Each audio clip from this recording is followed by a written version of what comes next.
So there's these game-changing things that happen in society, and so that I'm always trying to put my finger on what it is that's changing so much. Right now, one of the big game changers is that in work, in the tech world, we're seeing this leveling of all the pay scales for tech jobs anywhere in the country.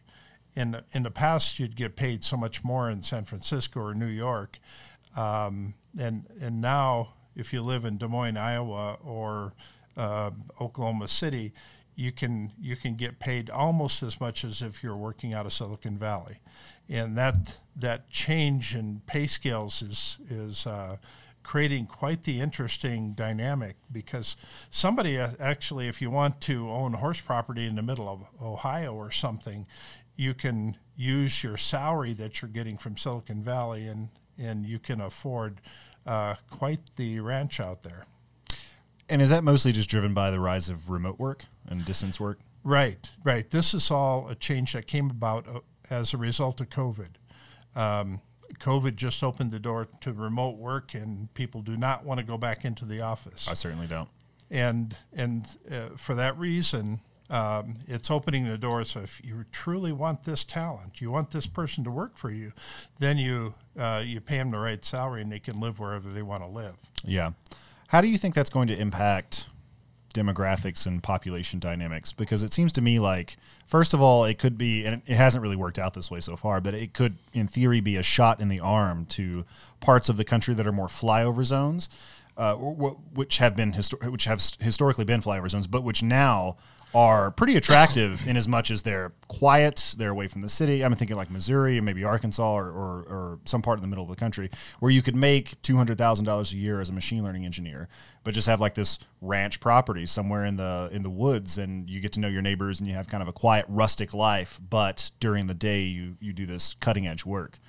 Well, for the most part, I think it's going to result in the expanding footprint of metro areas. People still like to be around cultural events, the concerts, the professional sports games, and things like that. So they're going to want to be close to those things, but they're okay with being maybe 2 hours out. 2 hours isn't a bad drive to a place like New York, or so 2 hours, if you only do it occasionally, if you're not doing it every single day, that's very doable for a play or a show. And then we're also going to see these little pockets where the critical mass of talent just decides to show up.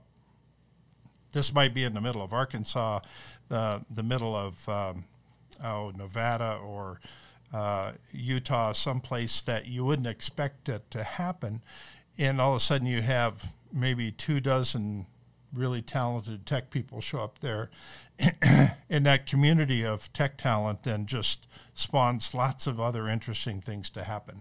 Yeah, I've been thinking a lot about that. If you wanted to make not necessarily an intentional community, that's too much. That's not exactly the feel I'm going for. But like say you wanted to get 15 families, technical families, right, where it's people who are married and they have kids, but they're doing tech work and they're remote, and you wanted to go to a place like rural Missouri, right, and live out there as sort of in a commune or in a set of houses that are sort of loosely connected. That's possible today in a way it never was before. And so you can draw these Silicon Valley salaries, but live in a place that's more rustic, that's got things you like more, that's just quieter. I mean, I think that you're seeing more and more people pining for that kind of life and able to marry that to technical work in a way they never could before. Right. In Colorado, where we live, this is especially true in mountain communities. Some of these people like going skiing in the morning, and they could do their work in the evening. Mm-hmm. And if one of these communities just offered such a thing as free ski passes, that might be all of that would be necessary to lure in a half dozen families. Yeah, some really talented individuals. And so I think we're going to see economic development get very creative, because economic development is no longer going to be about bringing the entire company to a city. It's going to be about bringing individuals, because they can go wherever they want to go. You just make it attractive. So Google doesn't have to open an office in Des Moines or wherever. It could just be 20 Google employees who live out there and work out there and kind of know each other, or what have you. That's very interesting. I find that interesting that you think the cities are going to kind of spread. They're going to metastasize in a way, so there'll be less density right in the city proper, and the suburbs will become a little bit more metro, and then there'll be like, you know, sub-suburbs around those, and it's just these like concentric rings of steadily decreasing populations. Yeah, and they're going to form around certain landmarks or certain these suburbs are going to have certain laws that attract these type of people. A special economic zone, but targeted at programmers.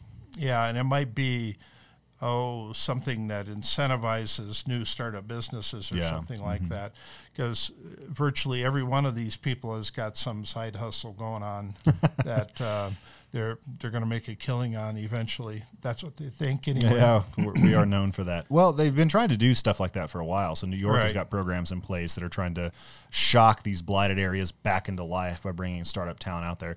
I don't have really a good sense of how successful all those things have been. I know a lot of those experiments have faltered in various ways, and it would be interesting to get into why. But it does give me hope that people are thinking in that direction, because there's no reason we all have to live on top of each other in Denver or in New York or a place like that. I mean, I love New York. You know, I've been multiple times. I love the city, but being able to live outside of it and still access it has a lot of appeal, especially with 2 young kids. You know, I don't necessarily want them. Yeah, raising kids on Manhattan would be tricky. I mean, that's such a foreign lifestyle to me anyway. Well, to me as well. Yeah, we're both farm boys. Yeah, so to acclimate to that lifestyle, I mean, it's going to be real challenging for somebody who just wants to move there and absorb the culture. But at the same time, when you think about you know, some little pocket of a city where maybe it's around. Maybe they put in one of these little tiny nuclear power plants that micro reactor. Yeah, and people want to be somewhere close to that. I don't want to be real close to it, but that might be a big draw as well. So all of these things have their own kind of uniqueness, their own charm, their own ability to draw talent in. And certainly changing the tax base in some way, offering some incentive, some tax credits, something, a trade-off for your skills, that sort of thing. All these things come into play as we're going to kind of redefine the nature of cities.